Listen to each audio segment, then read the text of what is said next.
Muy buenos días, mis estimados alumnos de la institución educativa Lobaczewski. ¿Cómo están, chicos? Iniciamos una nueva semana más de clases a distancia.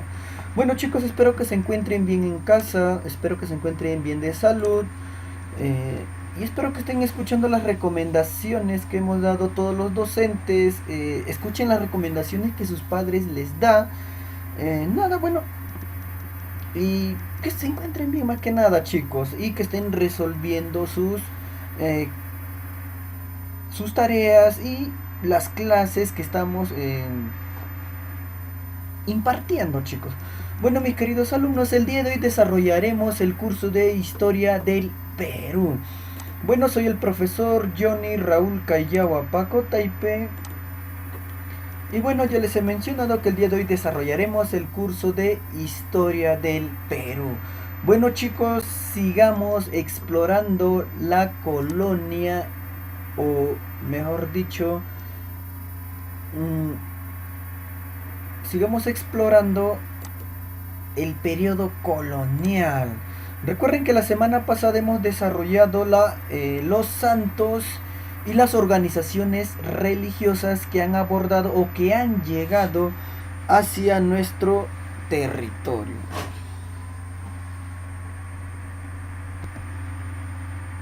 Bueno, chicos, sigamos explorando el periodo colonial. Recuerden que la clase pasada hemos desarrollado las organizaciones religiosas que han abordado o que llegaron hacia nuestro continente. Recuerden que iniciando la invasión española en nuestro continente ya habían llegado las primeras órdenes religiosas y posteriormente con el pasar de los años llegaron muchas órdenes religiosas, tanto como los jesuitas, mercedarios, franciscanos, dominicos, mercedarias, etc.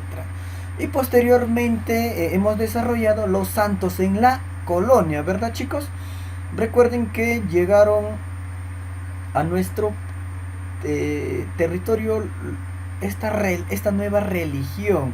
Si bien es cierto, llegaron estas religiones a nuestro continente, también surgieron santos en nuestro país o en el virreinato del Perú. Recuerden, chicos, que para ser declarados santos primero se tiene que postular a un santo. El Vaticano, una vez que ingresa al Vaticano la postulación de un santo, se tiene que verificar si ese personaje que está postulando a ser santo ha logrado por lo menos 2 milagros.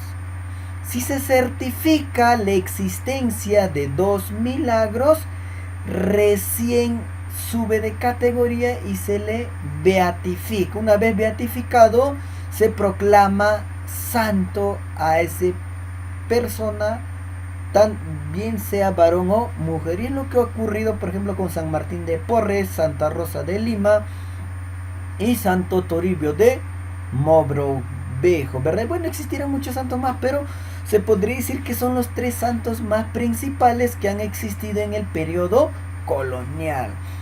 Bueno, mis queridos alumnos, el día de hoy, a ver, chicos, la clase perteneciente a la clase pasada es el tema de la Santa Inquisición. Y justamente la Santa Inquisición lo estoy desarrollando el día de hoy, pero en el último capítulo.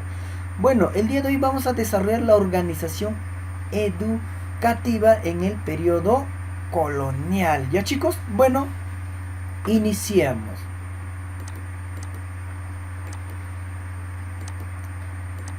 Primero empecemos a explorar qué características tiene o tendrá la educación en tiempos de la colonia. ¿Ya, chicos? Primero tenemos que saber que la educación en tiempo de la colonia era elitista. Ahora la pregunta es, profesor, ¿qué significa el término elitista? Cuando hablamos del término elitista, es que la educación solamente era impartido a la clase dominante, es decir, a los españoles nacidos en la península, a los criollos ricos y caciques. Solo estas personas podían acceder a la educación, mientras las los otros miembros de la población, tanto los negros y los indios, no podían acceder a la educación. Hay casos excepcionales que recuerden que existen algunos españoles y algunas esclavas negras que han tenido hijos. En este caso, si este español tiene mucho poder, nombre, etcétera, y mucha influencia en este periodo, su hijo podía acceder a la educación. Si no tenía mucho poder, mucha influencia, no podía acceder. Bueno, entonces va a existir esas características en tiempo de la colonia. Por esa razón se dice que la educación en la colonia era elitista. No lo olviden, chicos. Era elitista porque solo podían acceder a esta educación la clase dominante, es decir, los españoles peninsulares, los criollos ricos y los caciques. Otra de las características de la educación en tiempo de la colonia es que la educación en la colonia era dogmática y absolutista. Profesor, ¿qué significa el término dogmático y absolutista? Esto quiere decir que la educación era impuesto por el Estado y no podía ser cuestionada. A ver, chicos, en este aspecto, las personas que impartían la educación en la colonia generalmente eran las órdenes religiosas, es decir, dominicos, jesuitas, franciscanos, mercedarios, etc. Y justamente como eran religiosos, la educación que ellos impartían netamente estaba impregnado de mucho catolicismo. Se dice dogmática porque no puede ser cuestionada la palabra de Dios. Si había un estudiante que empezaba a cuestionar la palabra de Dios, era castigado. Por esa razón se dice que es dogmática, porque no podía ser cuestionada la educación que se impartía en tiempo de la colonia. Aparte de ello, que nadie podía decir que esa educación no sirve o no, etc. Simplemente se tenía que obedecer y ya. Otra de las características de la educación en tiempo de la colonia es que era patriarcalista. ¿Qué significa patriarcalista, profesor? Bueno, las únicas personas que podían acceder a una educación eran los varones. Por eso se dice que era una educación patriarcalista. Profesor, ¿y las mujeres? Bueno, en la gran mayoría de los casos las mujeres no podían acceder a una educación.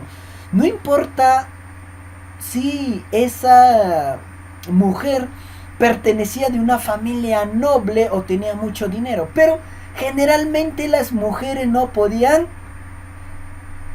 acceder a una educación. Generalmente a las mujeres se les educaba para que estén en la casa, para que puedan servir y para que puedan tener esposo.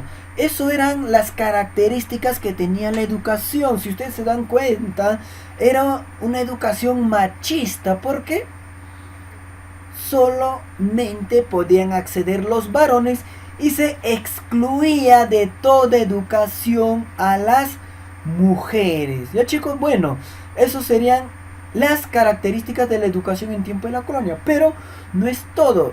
Sigamos avanzando.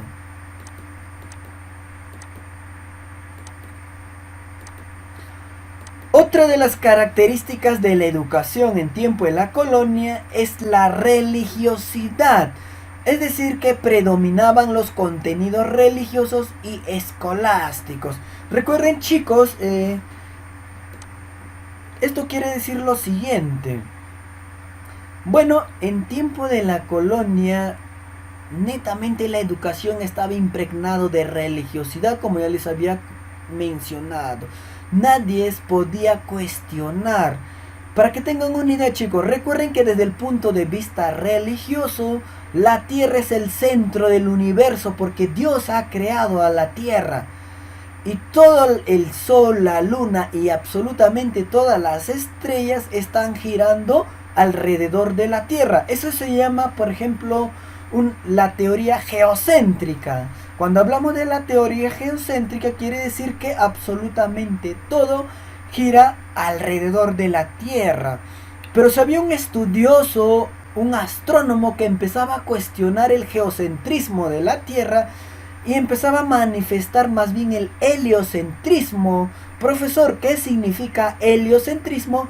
Heliocentrismo quiere decir que el centro de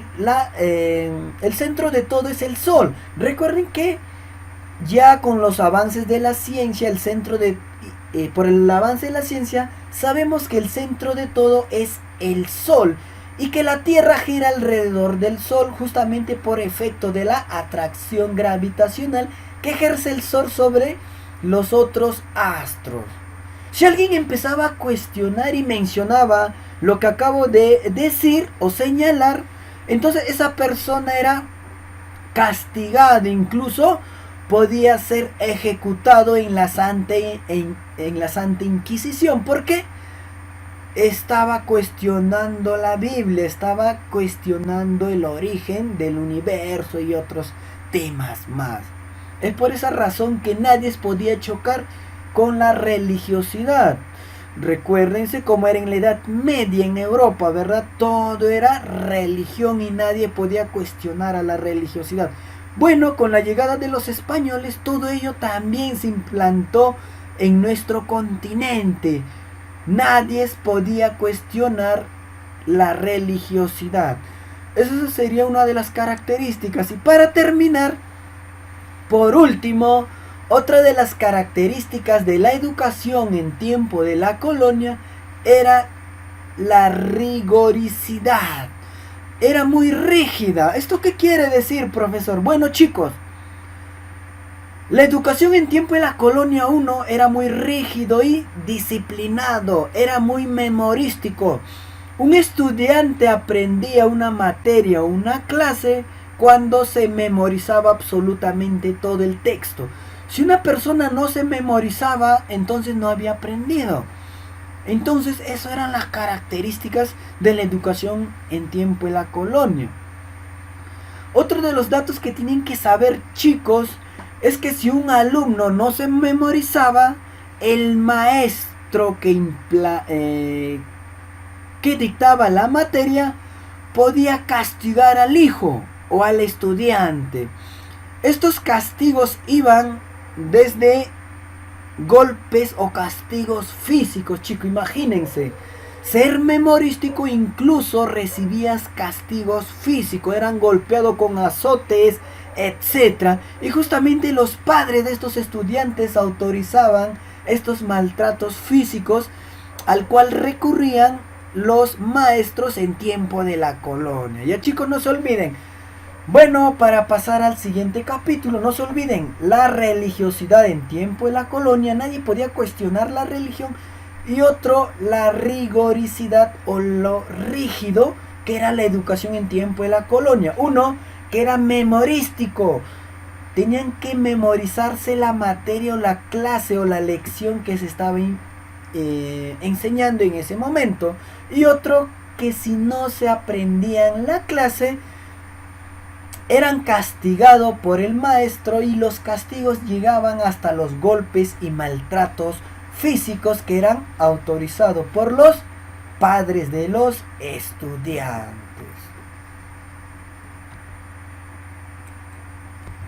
Esas eran las características de la educación en la colonia. Bueno, sigamos avanzando, mis queridos alumnos.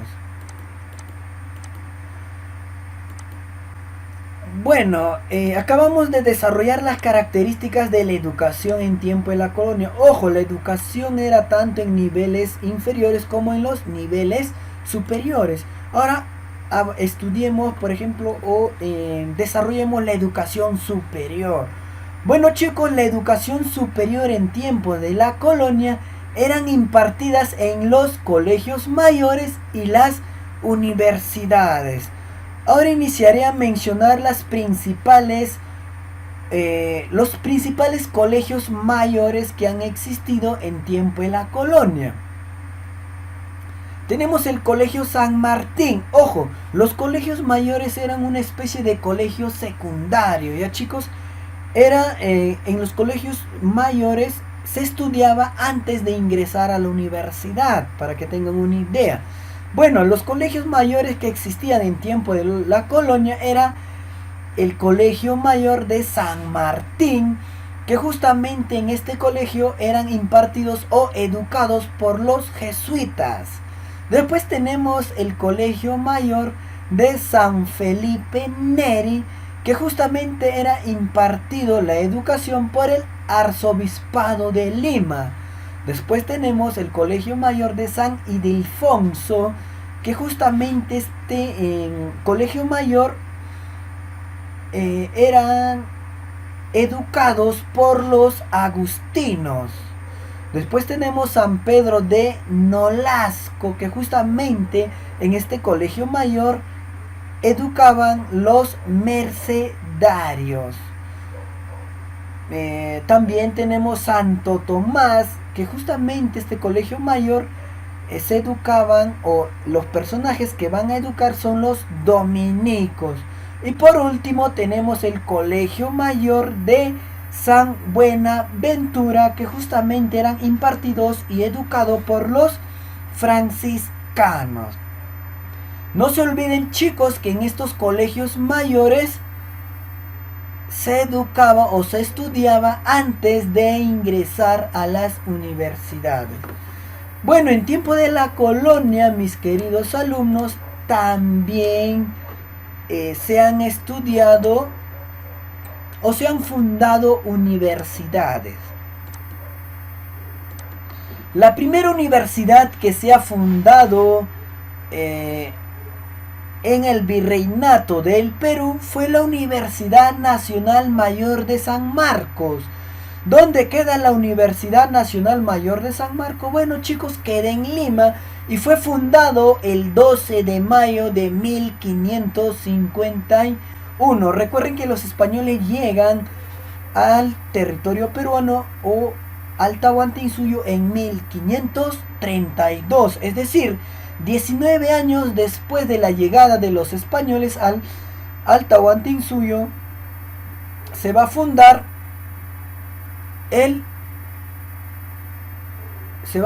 la Universidad Nacional Mayor de San Marcos. Bueno, chicos, la Universidad Mayor de San Marcos es considerada y conocida a nivel de toda América como la Decana de América, porque justamente es la universidad más antigua de nuestro continente. Otra de las universidades que fueron fundadas en la colonia fue la Universidad San Antonio de Abad del Cusco, y que fue fundada en 1598.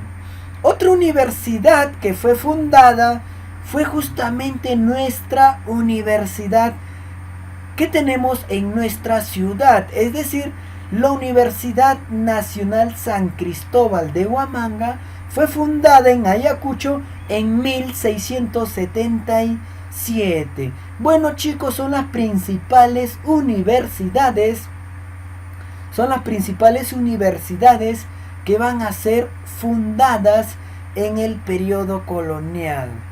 Dato adicional, chicos, es que cuando se había presentado un documento para poder fundar una universidad en la ciudad de Huamanga, la Universidad Nacional Mayor de San Marcos se podría decir que era la universidad que se oponía a la creación de nuestra universidad en nuestra ciudad.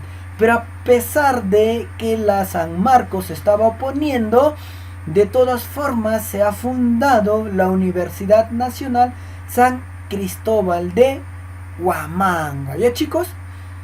Bueno, sigamos avanzando, mis queridos alumnos. Dato adicional o dato aparte, tenemos que mencionar al Real Convictorio de San Carlos. ¿Por qué tenemos que mencionar de manera distinta y aparte al Real Convictorio de San Carlos? Como ustedes pueden observar, chicos, esta imagen es donde anteriormente funcionaba el Real Convictorio de San Carlos, que es la ex ¿qué es la Casona de San Marcos? A ver, chicos, primero les quiero mencionar que fue fundada por el virrey Manuel Amat y Junyent en el año de 1770. El Real Convictorio de San Carlos fue fundado cuando en Europa se estaba proliferando las ideas liberales. Profesor, ¿qué significa proliferar? Es que se estaba expandiendo un pensamiento distinto llamado la Ilustración. Justamente la Ilustración va a ir en contra de la religiosidad, va a ir en contra de los países monárquicos. La Ilustración va a hacer énfasis a la razón y no a la fe. Es por eso que la Ilustración va a ir en contra de la religión. Es decir, si ustedes quieren la explicación de la existencia de Dios, los ilustrados te dirán, bueno, explícame la existencia de Dios de manera racional y no mediante la fe. Eso es lo que te dirá un ilustrado. A ver, los principales ilustrados justamente serán Jean Jacobo Rousseau, Montesquieu y Voltaire, que van a ser grandes intelectuales que nacen en Francia. Y justamente la Ilustración surge en Francia y se va a expandir en toda Europa. Justamente los ilustrados estaban en contra que un país esté gobernado por un monarca. Ellos van a estar a favor del nacimiento de las repúblicas y la división de poderes. Ellos justamente van a plantear la división de los poderes, etc. La Ilustración surge en Francia porque en este país existía un rey que se podría decir que ese rey era Luis XVI, o más conocido como Luis el Hechizado. Era el nieto del rey francés llamado Luis XIV, también conocido como el Rey Sol. Justamente van a empezar a criticar porque Francia estaba sumido en la crisis, en la pobreza, etc. Y todas esas ideas de que no tienen que ser gobernados por un monarca, las ideas que surgían en Francia también era que la población tenía que escoger a quién tendría que gobernarlos. Todas esas ideas llegan al Real Convictorio de San Carlos. Justamente todas estas ideas que llegan al Real Convictorio de San Carlos va a contribuir al nacimiento de los primeros próceres de la independencia del Perú. Es decir, las personas que en el futuro, es decir, chicos, a ver, repito nuevamente, los estudiantes que van a estar en el Real Convictorio de San Carlos, estos estudiantes en un futuro van a estar luchando en el proceso de la independencia del Perú. Y justamente el rector del Real Convictorio de San Carlos será el sacerdote chachapoyano Toribio Rodríguez de Mendoza. Por esta razón he mencionado el Real Convictorio de San Carlos de manera aparte. ¿Por qué? El Real Convictorio, chicos, es muy importante. Ya les he mencionado que justamente en este lugar nacen las personas que en un futuro van a iniciar con la guerra de la independencia. Estamos cerca ya de terminar, chicos, el tema de el periodo colonial. Y justamente cuando terminemos el periodo colonial, ingresaremos al proceso de la independencia del Perú y justamente nuevamente tocaremos al Real Convictorio de San Carlos. Tocaremos nuevamente a Toribio Rodríguez de Mendoza y quiénes eran los estudiantes. Incluso, chicos, para que pueda difundirse las ideas que se debatían en el Real Convictorio de San Carlos, se creará un periódico. Ese periódico se va a llamar La Abeja Republicana. Y justamente La Abeja Republicana se podría decir que va a estar plasmado las ideas de la ilustración, los nuevos pensamientos que estaban surgiendo en Europa, la Revolución Francesa, la independencia de los Estados Unidos, etcétera. Todas esas ideas, y también se van a dar a conocer la realidad del virreinato del Perú, las explotaciones de los negros, de los indígenas y muchos temas más. No se olviden que el periódico en el cual se va a tratar o dar a conocer todos estos hechos se va a llamar La Abeja Republicana. ¿Ya, chicos? Bueno, eso sería con respecto al Real Convictorio de San Carlos. Ahora, chicos, pasemos a otro capítulo que es conocido como las expediciones científicas. Bueno, chicos, en tiempo de la colonia se van a realizar muchas expediciones científicas. Una de ellas se va a realizar en 1735, que va a ser una expedición francesa dirigido por Carlos María de la Condamine. Justamente esta expedición es estudiar el Ecuador. Y justamente este estudio que va a ser un estudio que va a ser desarrollado por estos franceses científicos. Gracias a esta expedición se va a determinar la forma y el tamaño de la Tierra. Recuerden que la forma de la Tierra es un geoide y también el tamaño de la circunferencia terrestre. Bueno, eso es gracias a la expedición de 1735. No se olviden que fue una expedición francesa dirigida por Carlos María de la Condamine. Bueno, después tenemos otra expedición científica realizada en los años de 1778 y 1788 a cargo de Hipólito Ruiz y José Pavón. Recorrieron territorio del Perú y Chile para estudiar su flora de estos países. Repito, entre los años de 1778 y 1788, Hipólito Ruiz y José Pavón recorrieron el Perú y el Chile para poder estudiar su flora de estos dos países. Después, en 1789, justo en plena Revolución Francesa, se va a realizar la expedición de Alejandro Malaspina. Y justamente esta expedición va a tener como objetivo estudiar la realidad hidrográfica y astronómica de la costa americana. Hidrográfica tiene que ver con los ríos, lagos y lagunas. Y por último, en 1802 se va a realizar la expedición a cargo de Alexander von Humboldt, más conocido como el padre de la geografía moderna.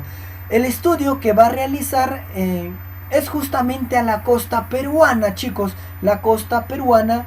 ¿Por qué, mis queridos alumnos? Recuerden que el territorio peruano está ubicado en una región o en la zona tropical, y como el Perú está ubicado en la zona tropical, debería tener otro tipo de clima. Sin embargo, el Perú, es decir, la costa peruana, tiene un clima frío, árido y ausencia de vegetación. Y justamente este fenómeno es lo que va a estudiar Alexander von Humboldt. Y como va a estudiar la corriente peruana, por esa razón es que se le da el nombre de este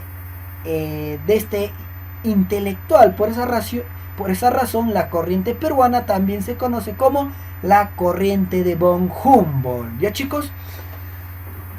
Bueno, sigamos avanzando y toquemos el Tribunal de la Santa Inquisición. Esta es la parte que les mencionaba que era de la clase pasada. Recuerden que estábamos en la organización religiosa. Bueno, el Tribunal de la Santa Inquisición. ¿Qué era el Tribunal de la Santa Inquisición, mis queridos chicos? A ver, también era llamado el Tribunal del Santo Oficio y fue establecido en 1570 por el virrey Toledo. Recuerden que el virrey Toledo es considerado el organizador del virreinato del Perú. ¿Y cuál es el objetivo de traer o establecer el Tribunal de la Santa Inquisición en el virreinato del Perú? Bueno, su objetivo era velar por el interés de la Iglesia Católica y combatir la herejía, la brujería y religiones que eran distintas a la cristiana. Repito, si habían personas que practicaban brujería, herejía, etc., bueno, eran acusados y posteriormente ejecutados si eran considerados culpables de esa acusación. Bueno, el Tribunal de la Santa Inquisición o también el Santo Oficio estaba integrado por un fiscal, un comisario y 3 inquisitores. Como pueden observar en esta imagen, miren chicos, un fiscal, el fiscal es el personaje que va a acusar a la persona de hereje, etc. Un comisario, como ustedes miren en esta imagen, un fiscal, un comisario y 3 inquisitores. Estos inquisitores son los que van a torturar y acusar. Bueno, empecemos a explorar de qué manera procede la Santa Inquisición.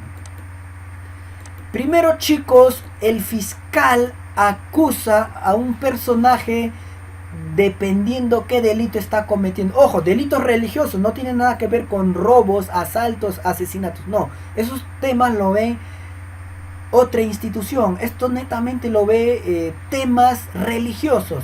Miren, primero se acusa a un personaje.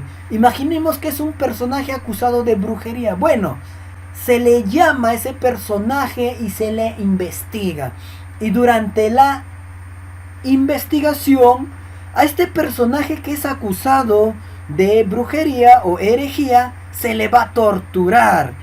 Y en el nombre de Dios, a esta tortura se le va a llamar purificación del alma. Bonito, ¿verdad, chicos? ¿Cómo purifican el alma? Mediante la tortura. A ver, el segundo paso es que el Tribunal de la Santa Inquisición tiene que dar un veredicto. Es decir, después de la tortura, este personaje será encontrado culpable o inocente. Si es declarado inocente, será liberado y no pasará nada. Pero si es encontrado culpable, dependiendo de la gravedad de su delito, será sentenciado. Esta sentencia puede ir desde el azote hasta enviarlo a la hoguera. ¿Qué es la hoguera, profesor? Bueno, quemarle vivo a una persona. A ver, chicos, justamente cuando se le encontraba culpable a este personaje, imaginemos que lo han acusado de herejía y bueno, es hallado culpable. Bueno, se le procede a ejecutar en la plaza de armas en presencia de todas las autoridades de la colonia. Como ustedes pueden observar en esta imagen, miren, se le está quemando vivo y al lado están los inquisitores y la famosa cruz, se le quemaba en nombre de Dios. Bueno, mis queridos alumnos, eso era la Santa Inquisición en el periodo de la colonia. Bueno, mis queridos alumnos, así todo por el día de hoy. Espero que haya sido comprensible la clase. Cuídense mucho y hasta la próxima. Bye bye, chicos.